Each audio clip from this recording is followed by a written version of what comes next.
Hello, everyone. Thank you for joining us today as I interview A Man in Maroon about his GamerGate story. How are you doing today? Hey, it's good to meet you. I'm doing well. And glad to be here. Okay. Well, who are you? So as you previously mentioned, I'm a man in maroon. I was one of the members of the Color Cabal on Twitter. Some people here may have seen our shenanigans and antics on there, along with a few other members, such as a woman in blue, a man in red, and a man in white. We were decidedly pro Gamergate, but we always tried to strive for open communication between both sides and whoever was interested in listening to us, open debate, and also a little bit of fun on the side. That was my involvement in Gamergate, and now I just lurk around on Twitter, keeping an eye on things. Does that kind of sum it up? Good faith conversations. How did that play out for you? Oh, when it came to trying to start conversations about Gamergate, it was definitely a tricky. Most of the sort of other side, the anti-Gamergate sort of side of things, they definitely approached me with a lot of skepticism, and they would oftentimes just not very open to having an honest conversation. I wonder how much of that was just apprehension towards towards our side, given the stories that were being said about us, but. I mean, I did the best I can. In fact, I used to run very briefly a Gamergate podcast. Now, it did not do well, and it is far from my proudest work in that just it was terrible quality. Um, but even on that, we tried to get people from the other side in, and we talk about recent news and recent topics just to try and get their input on recent situations. Um, we did the best that we could with the resources that we had. And but I still to this day wish we could have done more. All right. Well, tell me about your GamerGate experience. Whoa! So I first heard about Gamergate. A friend of mine who was a lot more active, sort of in social media and in sort of gaming landscape as a whole, sort of told me about it. Wanted my input on it. Given the fact that even back then, amongst my friends group, I was always the more political one. He wanted to see what my opinion was. I had never heard of it before, so I really, really came into this sort of fresh-eyed. I had no idea what was going on. I had no preconceived notions of anything. Um, and give it, I entered it maybe not in the smartest way possible, but I went straight to Twitter. I figured that would be the best way to really get into the nitty gritty of what the hell was going on. I ended up talking to a lot of anti-Gamergate people to start with, and at the time, I definitely would have considered myself quite a political, sort of activisty type. Um, so my sympathies lay squarely with sort of the minorities, the women, the LGBT sort of groups at the time. Um, because that was my first impression of the movement was it's this group of people who believe that minorities shouldn't be playing video games.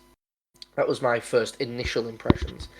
And I thought, okay, so we have this group of assholes that are doing asshole things. Maybe I should go and talk to them as well.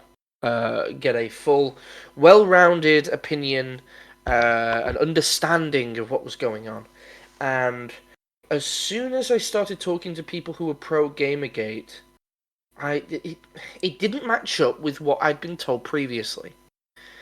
The more people I talked to, the more holes were being poked in my already existing opinion. And I'm not going to lie, a lot of the arguments that were being presented to me by anti-Gamergate sort of members,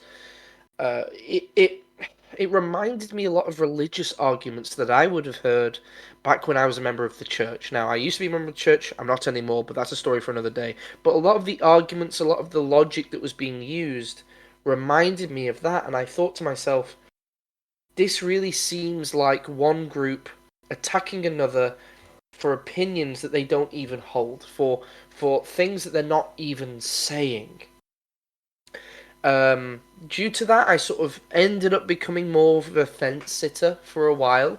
Sat on the fence and sort of looked at what each group was actually doing, because I recognise that people can say a lot of things, but you can only really judge a man or a woman based on the actions that they take. So I took a step back and I looked at the actions that were being took, and that was around the time that Gamergate brought up sort of the Not Your Shield movement, and that really opened my eyes to, oh, hang on, what I've been told and what's actually happening is just not meshing at all. These guys actually have a good point, especially when they started bringing up things like the corruption in games journalism, along with Zoe Quinn, that situation. And they actually had the receipts. They had proof. They have evidence, and they could show it to me. Whether the other side would say, "Oh, GameGate hates women," and I would ask, "Okay, that's good. You know, it's good that you have this strong opinion. What? Give me an example.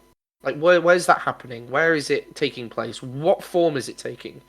And I would always be given these sorts of half-assed excuses as to why they didn't have it, but trust me, bro, it is actually happening. Or they would link to accounts that were saying horrific things, granted, absolutely awful things, and I would go and I go, okay, who is this guy? Who is this woman who's saying this horrific shit? Who is this person saying this horrific shit? How are they associated with Gamergate? And I'd look into the account, and it would always be some brand new account with 5 followers that had said 6 things, like sent out 6 tweets previously, all equally as horrific, with no mention of Gamergate at all. Or if it did, maybe a fleeting mention of it, saying, I'm pro Gamergate, and the next tweet, I hate black people. And it's like, it's very obvious that this is a fake account that has no traction within the larger movement and no real sway. So I couldn't view that as credible evidence to anti-Gamergate's argument. Now, that's sort of on a professional, sort of intellectual level. On a personal level, Gamergate became to me a great way to meet like-minded people, to meet other gamers, as it were, and form connections and friendships that some of which I still have to this day and hold dear to my heart. Couldn't someone say, well, there's this brand new account. It's saying go fuck yourself or whatever to Mhm. anti-Gamergate people. How do we know that that account wasn't actually created by pro-GG people as part of some sort of sick harassment campaign? Uh, we don't. We 100% don't know. I can 100% admit to that, but we also don't know it wasn't created by anti-Gamergate. And I think to attribute those accounts to one group and not the other group is ridiculous, because at that point it's just he said she said. So for those accounts and for that situation, I think the only logical explanation, the only logical thing you can move forward with, is to discount them entirely, because we, like you say, we don't know who made it. It could be anybody. It could be pro. It could be anti. And as a lot of people alluded to at the time, it could also just be someone out there seeing this all go down, just wanting to watch the world burn. It's one reason, in fact, I believe Twitter is one of the worst places in the world to have this sort of arguments, to have these sorts of debates, and have these conversations, because a lot of the time it just leads to shit flinging, for want of a better word.